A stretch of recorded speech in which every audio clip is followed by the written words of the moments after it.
فرمایا نبی پاک صلی اللہ علیہ وسلم نے کہ جو آدمی عرفے کے دن کا روزہ رکھ لے، صرف عرفے کا دن کا رکھ لے، رکھے پورے دن کے یعنی 9 دنوں کے، اگر نہ رکھ سکے تو عرفے کا رکھ لے۔ جس نے عرفے کا روزہ رکھا تو اس کو کتنا ثواب ملے گا؟ آپ نے فرمایا میں یہ سمجھتا ہوں 1 سال کے اگلے گناہ اور 1 سال کے پچھلے گناہ اللہ اس کی برکت سے معاف کر دے، یعنی 2 سال کے روزوں کا ثواب ہوا، 1 سال کے اگلے گناہ، 1 سال کے پچھلے گناہ تو معاف ہو گئے، جو اگلے ہونے والے وہ بھی معاف۔ ان کے معاف ہونے کا مطلب کیا ہے؟ وہ تو ابھی ہوئے نہیں تو پہلے کیسے معاف ہو؟ ان کے معاف ہونے کا مطلب یہ ہے اس روزے کی برکت سے 1 سال تک اللہ تعالیٰ گناہوں سے بچنے کی توفیق عطا فرمائے گا۔ یہ معمولی انعام نہیں ہے، یہ اللہ کا بہت بڑا انعام۔ ایک روایت میں آتا ہے عرفے کے دن کا روزہ 1000 روزوں سے زیادہ افضل ہے۔ کتنے روزوں سے؟ 1000 روزوں سے زیادہ افضل۔ باقی دن تو گزر گئے، آپ باقی بچا عرفے کا دن، کل ہے وہ۔ اس سے پہلے بھی عرفے کا دن آیا اور نہ معلوم زندگی میں کتنے آئے، اگر ہم لوگ ان میں روزے رکھتے تو کتنا ثواب مل چکا ہوتا اور کتنے گناہ معاف ہو چکے ہوتے۔ لیکن عرفے کا دن ختم نہیں، یہ پھر آئے گا نہیں آئے گا؟ کب آئے گا؟ کب آئے گا؟ اچھا اگلے سال پھر آئے گا، اگلے سال۔ لیکن ہم لوگوں کا اگلے سال ہونا ضروری نہیں ہے، اس لیے وہ تو اگلا سال ہے، میاں کل کا بھروسہ نہیں، اور کل تو بہت دور ہے، پل کا بھروسہ نہیں۔ آگاہ اپنی موت سے کوئی بشر نہیں، اور سامان 100 برس کا ہے، پل کی خبر نہیں۔ اس لیے کیا معلوم پھر یہ نصیب ہو یا نصیب نہ ہو۔ اس لیے کل کا جو روزہ ہے یہ فضیلت نبی کریم علیہ السلام نے اسی لیے بیان فرمائی ہے تاکہ امت غفلت نہ کرے اور اس فضیلت کو حاصل کرنے کی کوشش کرے۔ تو کیا ارادہ ہے بھائی؟ انشاءاللہ کل انشاءاللہ رکھیں گے روزہ۔ اور سحری کا وقت ختم ہونے کا وقت کتنا ہے؟ 3:54 پر سحری کا وقت ختم ہو جائے گا۔ کئے بجے؟ 3:54 کے اوپر سحری کا وقت ختم ہو جائے گا۔ یہ کل ہی روزہ رکھنا ہے، آج اس کی سحری ہوگی، اس لیے وقت بھی بتا دیا احتیاط کے اعتبار سے۔ اللہ تعالی ہم سب کو توفیق عطا فرمائے۔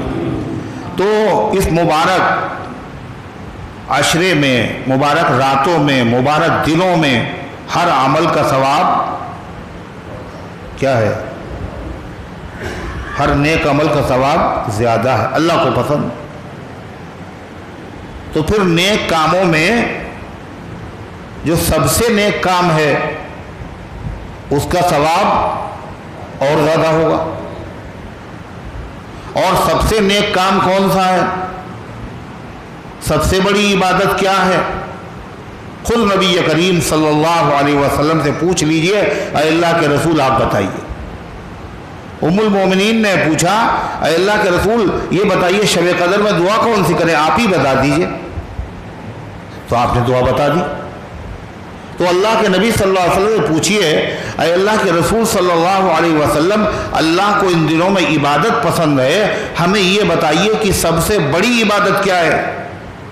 تو آپ نے فرمایا اعظم عبادتی امتی تلاوت القرآن، میری امت کی سب سے بڑی عبادت کیا ہے؟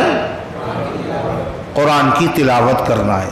تلاوت تو ویسے بھی ہوتی ہے، جب سب سے بڑی عبادت ہے تو اس دن میں کیا کیا جائے؟ تلاوت کی مقدار کو کم کر دیا جائے نا، کم کر دیا کو اور بڑھا دیا جائے۔ بڑی عبادت زیادہ سے زیادہ ہو۔ پھر اسی طریقے سے فرمایا کوئی بھی عمل اللہ تعالیٰ کے نزدیک سب سے زیادہ ان دنوں میں پسندیدہ ہے، اور جتنے اعمال ہیں اللہ تبارک و تعالیٰ کے وہاں نظر میں سب سے محبوب اور سب سے پسندیدہ عمل کون سا ہے؟ یہ بھی اللہ کے نبی سے پوچھئے۔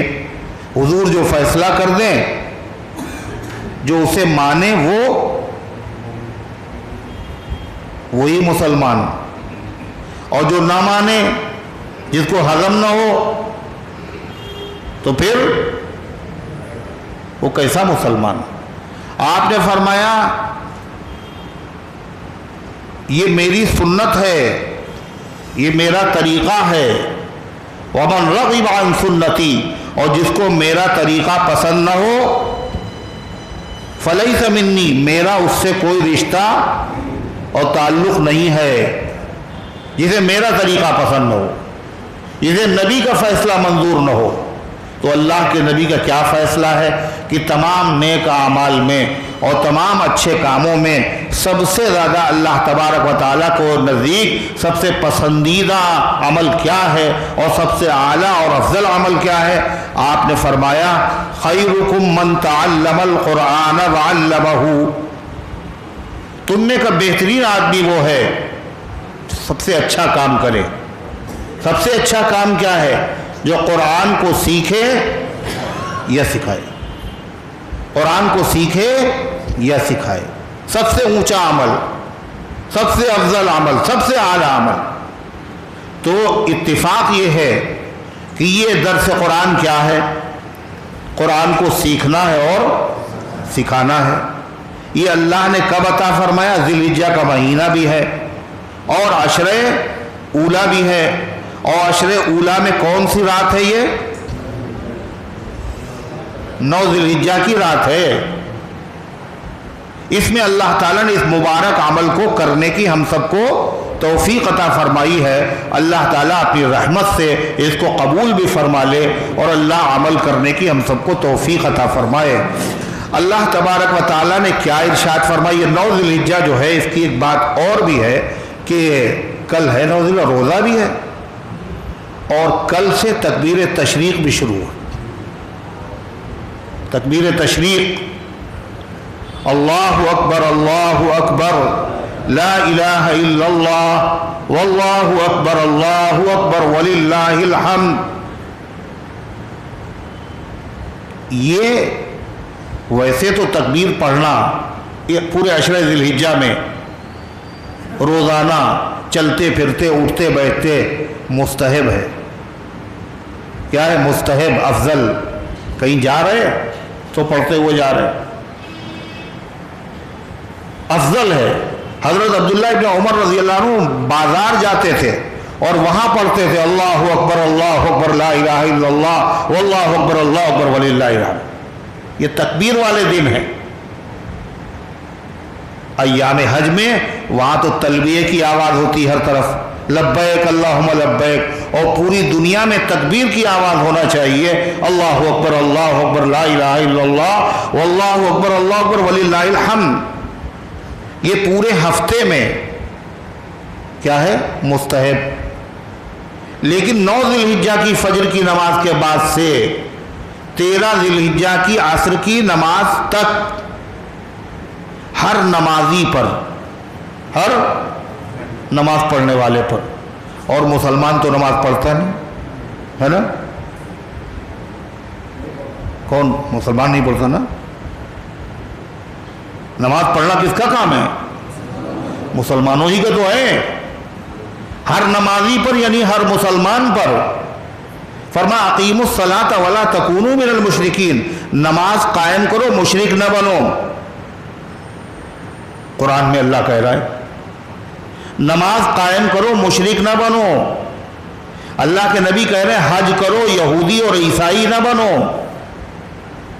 مطلب یہودی نماز پڑھتے ہیں، روزہ رکھتے ہیں، مگر حج نہیں کرتے۔ تم مسلمان ہو اور اگر حج نہیں کرو گے تو مسلمان ہو کر تم نے یہودیوں والا کام کیا۔ نماز قائم کرو مشرک نہ بنو۔ اس کا مطلب کیا ہے؟ جب آدمی کسی درگاہ پہ سجدہ کر دے تو مشرک ہے، جب آدمی غیر اللہ سے مرادیں مانگے تو مشرک ہے۔ لیکن یہاں کہا جا رہا نماز قائم کرو مشرک نہ بنو، اس کا کیا مطلب؟ مطلب اس کا یہ ہے کہ نماز نہ پڑھنا یہ مشرکوں کا کام ہے، مسلمانوں کا نہیں ہے۔ تم کیسے مسلمان ہو مسلمان مگر کام مشرکوں والا کر رہے ہو؟ تو ہر نمازی پر، ہر مسلمان پر، یعنی ہر نماز کے بعد ہر نمازی پر یہ تکبیر کہنا مستحب نہیں، واجب ہے۔ واجب کا مطلب، ارے رک تو جاؤ، ہر نمازی کہا ہے نا، عورتیں تو نمازی ہوتی نہیں، عورتوں پہ نماز فرض نہیں ہے نا۔ ہر نمازی پر، مرد ہو یا عورت، نوجوان ہو یا بزرگ، شہری ہو یا دیہاتی، امام ہو یا مقتدی، منفرد ہو، اکیلے نماز پڑھنے والا ہو یا جماعت سے نماز پڑھنے والا ہو، ہر ایک پر ایک مرتبہ تکبیر تشریق پڑھنا واجب ہے، عید کی نماز جیسے واجب۔ اگر کوئی آدمی عید کی نماز نہ پڑھے تو لوگ کیا کہیں گے؟ یہ بڑا اچھا آدمی ہے نا، کیا کہیں گے کہ میاں اس نے عید کی نماز نہیں پڑھی، یہ بڑا اچھا آدمی۔ لوگ اسے گری ہی نہیں، میاں عید تک کی نہیں پڑھتا، اس نے بقرعید بھی نہیں پڑھی۔ جیسے عید کی نماز واجب ہے، بقرعید کی نماز واجب ہے، اسی طریقے سے ہر فرض نماز کے بعد ایک مرتبہ تکبیر تشریق کہنا بھی واجب ہے۔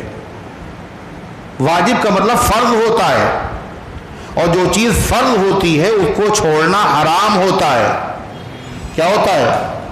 حرام۔ نماز فرض ہے، لہذا نماز کا چھوڑنا کیا ہے؟ حرام۔ ان دنوں میں اگر نیک کام کیے جائیں گے تو ثواب زیادہ ہوگا، اور اگر حرام کام کیے جائیں گے تو گناہ بھی زیادہ ہوگا۔ نماز کا چھوڑنا حرام ہے، ایک حرام کام ہو رہا۔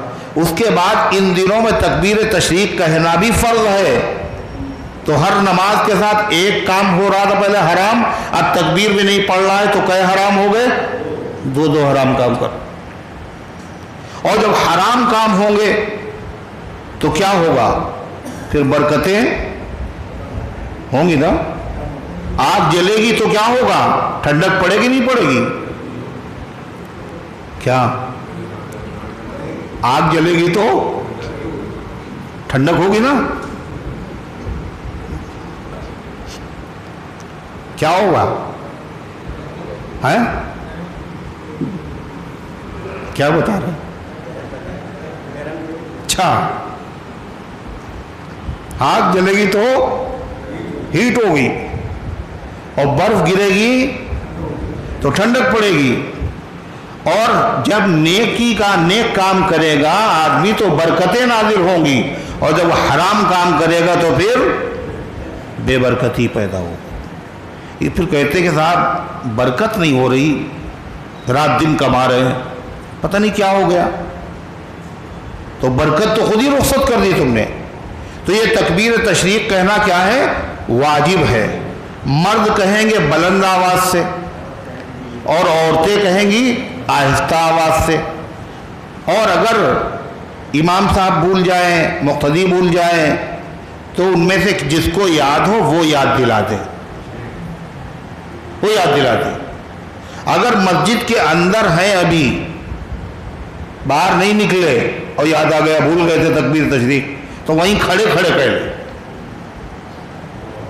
اللہ اکبر اللہ اکبر لا الہ الا اللہ واللہ اکبر اللہ اکبر وللہ الحمد۔ مرد لوگ تو کوئی نہ کوئی یاد ہی ہوتا ہے، جماعت سے نماز ہوتی ہے، ایک بھول گیا دوسرے نے یاد دلایا، مگر عورتیں بیچاری اکیلے نماز پڑھتی، وہ اگر بھول گئی تو ان کو کون یاد دلائے؟ تو اس کے لیے ان کو اہتمام کرنا چاہیے، جہاں نماز پڑھیں وہاں پر ایک پرچہ لگائے، اس پہ تکبیر تشریق لکھی ہوئی ہو، جیسے اس پر نظر پڑے فوراً یاد آ جائے کہ ہمیں تکبیر تشریق پڑھنا ہے۔ اس کا اہتمام کیا جائے، اللہ تبارک و تعالیٰ توفیق عطا فرمائے۔ یہ تکبیر تشریق کا پس منظر کیا ہے؟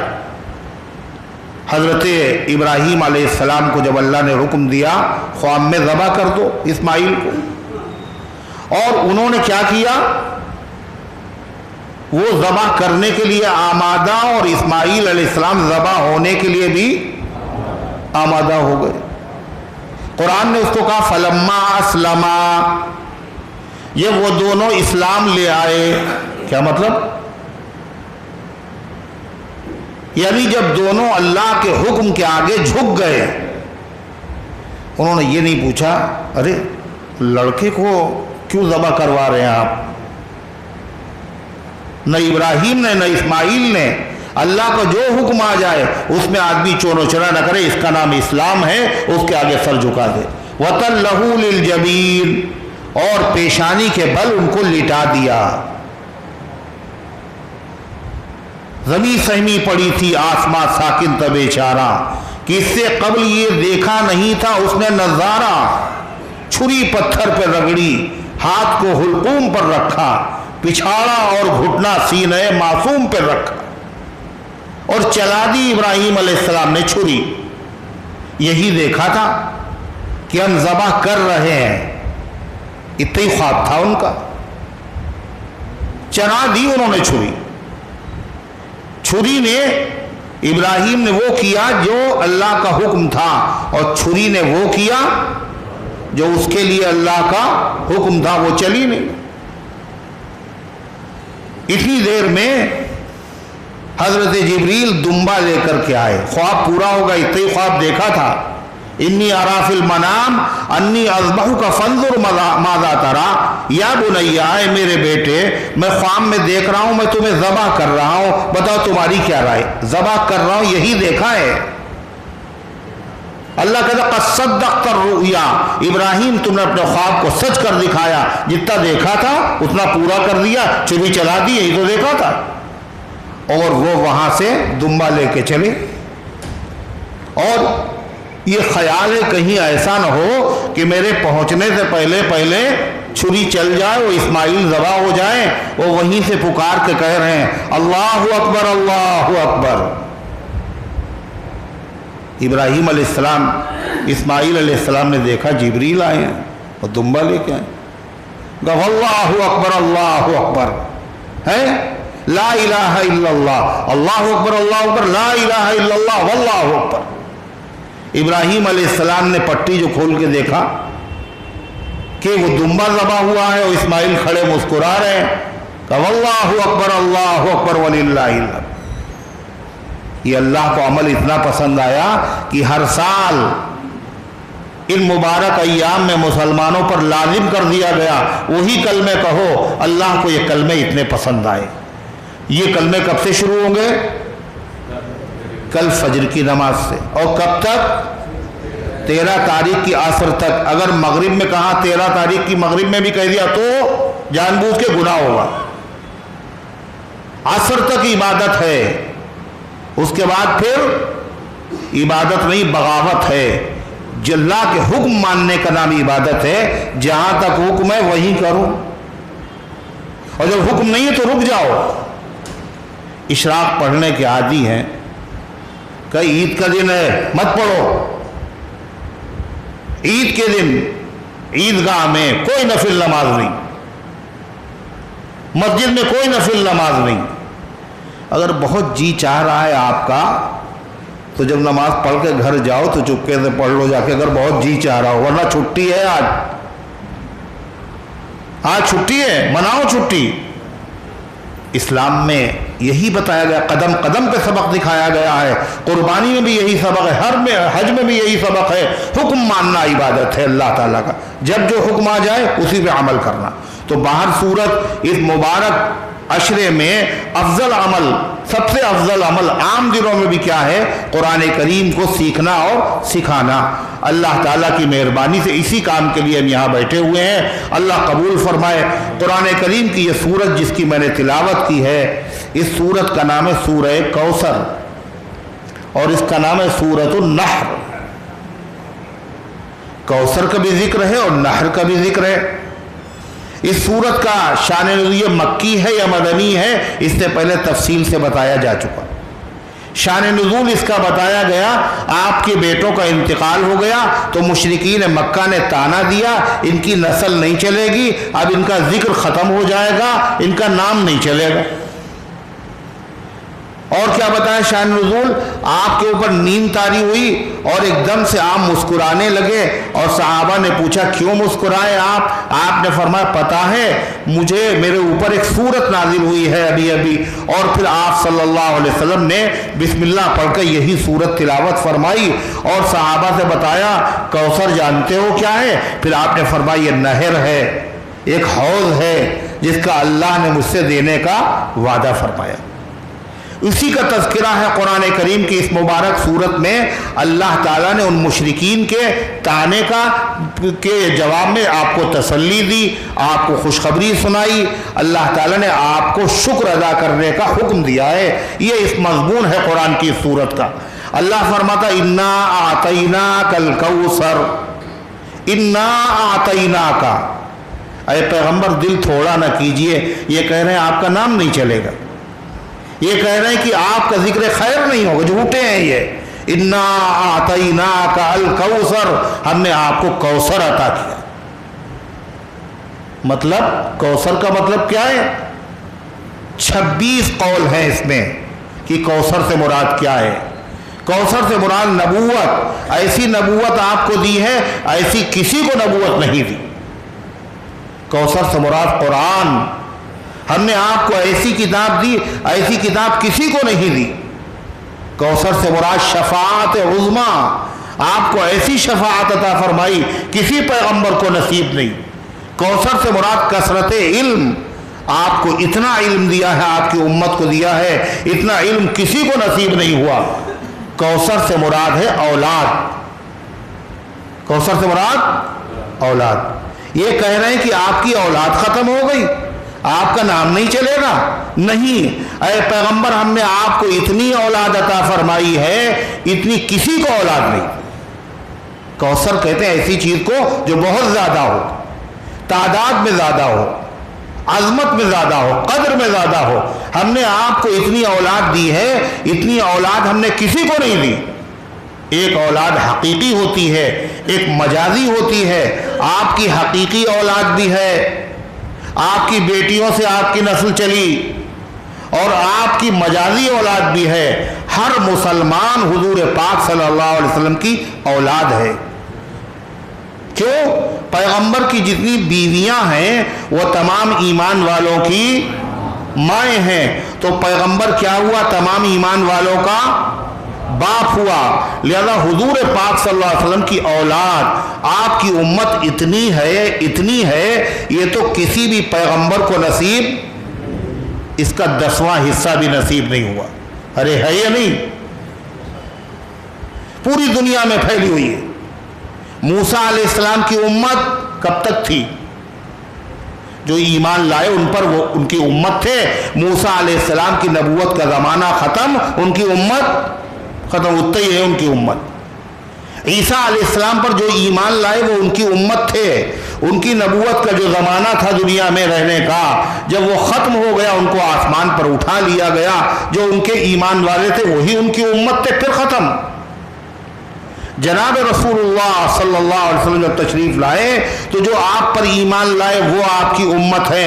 اس کے بعد آپ کی نبوت کا زمانہ ختم نہیں ہوا، قیامت تک جتنے لوگ ہوں گے وہ سب کے سب امتی ہیں جناب محمد رسول اللہ صلی اللہ علیہ وسلم کے، اور آپ کی اولاد ہیں۔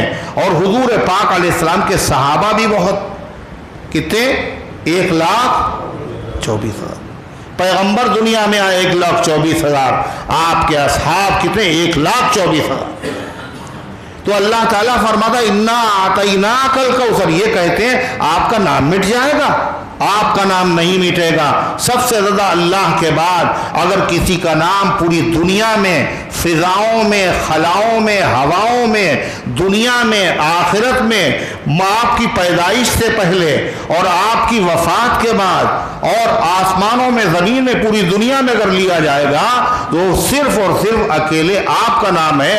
وَرَفَعْنَا لَكَ ذِكْرَكَ، ہم نے آپ کے ذکر کو بلند کیا ہے۔ آپ دیکھیے مدینے میں لوگ پہنچے ہوئے ہیں،